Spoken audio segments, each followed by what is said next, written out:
Hi friends, welcome to my channel. இன்றைக்கி அடை பாயசத்தோட recipe எப்படி பண்ணுறதுன்னு நம்ம பார்க்கலாம்.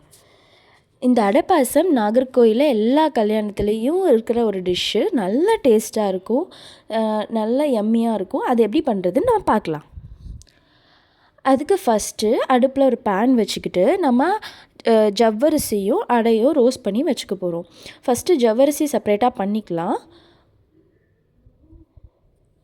ஒரு கைப்பிடி அளவு ஜவ்வரிசி எடுத்தால் போதும். இதுக்கு அதை எடுத்துகிட்டு நல்லா ரோஸ்ட் பண்ணிக்கலாம். ரோஸ்ட் பண்ணும்போது ஜவ்வரிசி கொஞ்சம் பெரிய சைஸ் ஆகும். நல்லா ஒயிட்டாக ஒரு குட்டி குட்டி பால்ஸ் மாதிரி நல்லா பெருசாக கிடைக்கும். அது கரெக்டான ஸ்டேஜ். லைட்டாக வெடிக்க ஸ்டார்ட் பண்ணிவிடும். அதில் ஆஃப் பண்ணி தனியாக எடுத்து வச்சுக்கலாம்.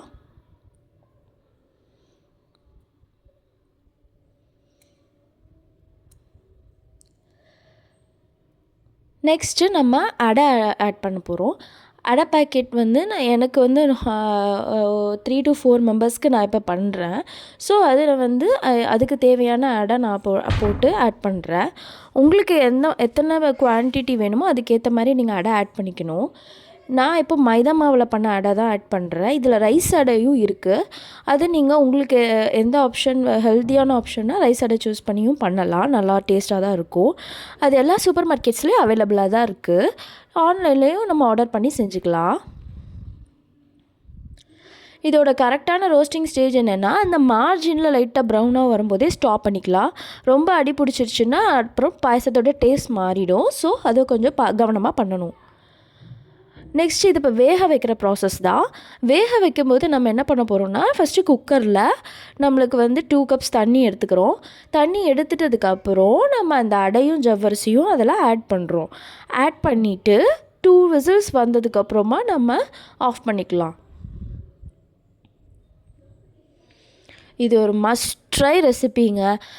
ஒரு ஆனிவர்சரி, ஒரு பர்த்டே ஃபங்க்ஷன் அந்த மாதிரி கண்டிப்பாக செஞ்சு கொடுத்தீங்கன்னா எல்லோரும் சாப்பிட்டுட்டு ரொம்ப இம்ப்ரெஸ் ஆகிடுவாங்க. கண்டிப்பாக செஞ்சு பாருங்கள்.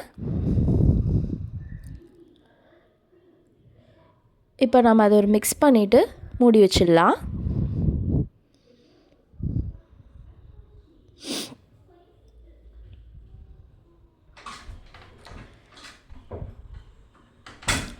இந்த கேப்பில் நம்ம இப்போ தேங்காய் வெட்டி கட் பண்ண போகிறோம். இது எதுக்குன்னா, இதை கீழே ரோஸ்ட் பண்ணிவிட்டு நம்ம அந்த பாயசத்தில் லாஸ்ட்டாக ஆட் பண்ணும்போது ஒரு செம்மையான ஃபீல் கொடுக்கும். அந்த கிறிஸ்பினஸ் நல்லாயிருக்கும்.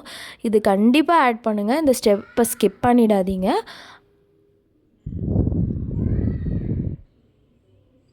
ஸோ ரோஸ்டிங் ப்ராசஸ் தான்.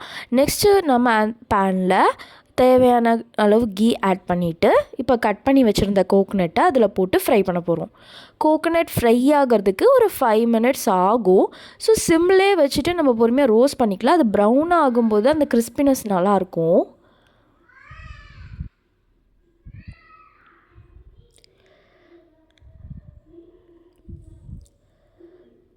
எப்பயுமே சேமியா பாயசம், பருப்பு பாயசம்னு செஞ்சு நம்மளுக்கு போர் அடிச்சிருக்கோம். இது ஒரு டிஃப்ரெண்ட்டான ரெசிபியாக இருக்கும். கண்டிப்பாக ட்ரை பண்ணி பார்த்துட்டு எனக்கு கமெண்ட்டில் சொல்லுங்கள் எப்படி இருக்குதுன்னு. நம்மளுக்கு இப்போ கோகோனட் ரோஸ்ட் பண்ணி எடுத்தாச்சு. சேம் பேனில் நம்ம கேஷ்யூவும் ட்ரை கிரேப்ஸும் ஆட் பண்ணி நம்ம ரோஸ்ட் பண்ணிக்கலாம்.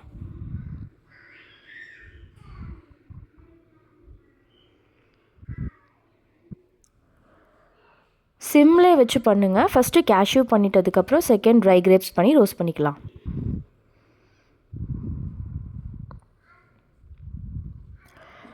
அவ்வளோதான், இந்த ப்ராசஸ் முடிஞ்சுது. நெக்ஸ்ட்டு நம்ம ஜாகரி மெல்ட் பண்ண போகிறோம். ஜாகரி நான் இப்போ 3 to 4 மெம்பர்ஸ்க்கு பண்ணுறனால ஒரு 250 grams எடுத்து மெல்ட் பண்ண போகிறேன். நீங்கள் அதுக்கேற்ற மாதிரி நீங்கள் கால்குலேட் பண்ணி ஜாகரி எடுத்துக்கோங்க. அதுக்கு ஒரு 1/2 glass வாட்டர் ஆட் பண்ணிவிட்டு நான் ஜாகரி ஆட் பண்ணி மெல்ட் பண்ணுறேன்.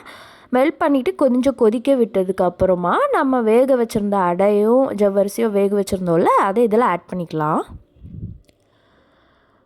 கரெக்டாக எனக்கு அந்த ஜாகரி சிரப் மூழ்கிற அளவுக்கு அந்த இது வந்தது. ஸோ இது கொஞ்ச நேரம் ஒரு 5 to 10 minutes அந்த அடை அந்த ஜாகரி சிரப்பு எடுத்துக்கிற மாதிரி ஒரு 5 to 10 minutes நம்ம பாயில் பண்ணோன்னா அந்த ஸ்வீட்னஸ் இது கிடைக்க ஆரம்பிச்சிரும். ஸோ இதில் நம்ம கோகனட் மில்க் ஆட் பண்ணணும். அதுக்கு நம்ம கோகனட் மில்க் ரெடி பண்ணியிருக்கணும். ஒரு ஹாஃப் பவுல் கோகனட் எடுத்துகிட்டு நம்ம வந்து 2 டைம்ஸ் வந்து அரைச்சி வச்சுக்கணும். ஃபஸ்ட்டு பால், செகண்ட் பால்னு எடுத்து வச்சுக்கணும். செகண்ட் பாலை நம்ம வந்து ஃபஸ்ட்டு போட்டு ஆட் பண்ணி கொதிக்க விடணும். அது செகண்ட் பால் வந்து கொஞ்சம் தண்ணியாக இருக்கும். அதனால நம்ம ஒரு 5 to 10 மினிட்ஸ் போட்டு கொதிக்க விடலாம், ஒன்றும் ப்ராப்ளம் இல்லை. ஃபஸ்ட் பால் நம்ம ஆட் பண்ணுறோம்ல, அந்த டைம் மட்டும் நம்ம வந்து ஒரு 2 to 3 மினிட்ஸ் போதும்.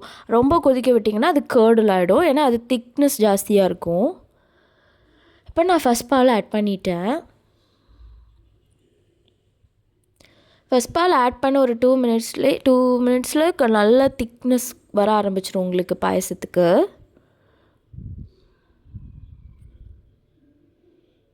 ரொம்ப கொதிக்க விட வேணாம். நம்ம அடுத்த டக்குன்னு கேஷ்யூ, நம்ம தேங்காய் ரோஸ்ட் பண்ணது, அப்புறம் ட்ரை கிரேப்ஸ் எல்லாத்தையும் இப்போ இந்த ஸ்டேஜில் ஆட் பண்ணிக்கலாம்.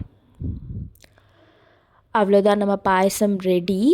லாஸ்ட்டாக ஒரு சீக்ரெட் என்னென்னா, இதில் அரோமாவுக்கும் ஒரு டேஸ்ட்டும் வர்றதுக்கு சுக்கும் ஏலக்காவும் நம்ம மிக்சியில் அடித்து கொஞ்சமாக ஆட் பண்ணிக்கலாம்.